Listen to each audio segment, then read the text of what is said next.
Au demeurant, ce que nous appelons ordinairement amis et amitiés, ce ne sont qu'accointances et familiarités nouées par quelque occasion ou commodité, par le moyen de laquelle nos âmes s'entretiennent.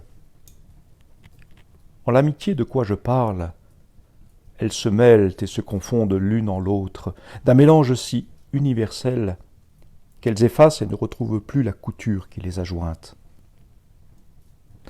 Si on me presse de dire pourquoi je l'aimais, je sens que cela ne se peut exprimer qu'en répondant parce que c'était lui, parce que c'était moi.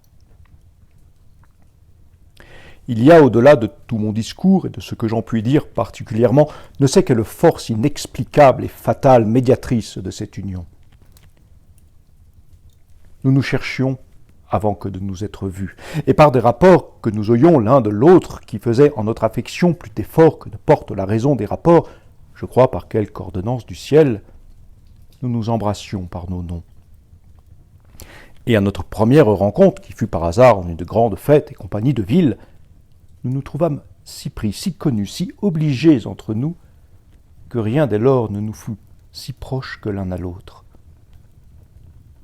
Il écrivit une satire latine excellente qui est publiée, par laquelle il excuse et explique la précipitation de notre intelligence si promptement parvenue à sa perfection.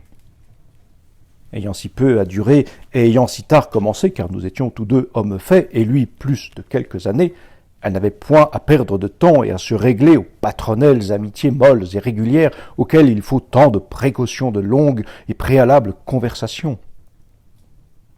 Celle-ci n'a point d'autre idée que d'elle-même, et ne se peut rapporter qu'à soi.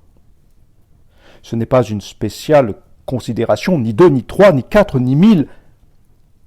C'est je ne sais quelle quintessence de tout ce mélange qui, ayant saisi toute ma volonté, l'amena à se plonger et se perdre dans la sienne, qui, ayant saisi toute sa volonté, l'amena à se plonger et se perdre en la mienne, d'une concurrence pareille. Je dis perdre, à la vérité, ne nous réservant rien qui nous fût propre, ni qui fût ou sien ou mien. Si je compare tout le reste de ma vie, quoique avec la grâce de Dieu je l'ai passée douce, aisée, et sauf la perte d'un tel ami, exempte d'afflictions pesantes, si je la compare, dis-je, toutes aux 4 années qu'il m'a été donné de jouir de la douce compagnie et société de ce personnage, ce n'est que fumée, ce n'est qu'une nuit obscure et ennuyeuse. Depuis le jour où je le perdis, je ne fais que traîner languissant. Et les plaisirs mêmes qui s'offrent à moi, au lieu de me consoler, me redoublent le regret de sa perte.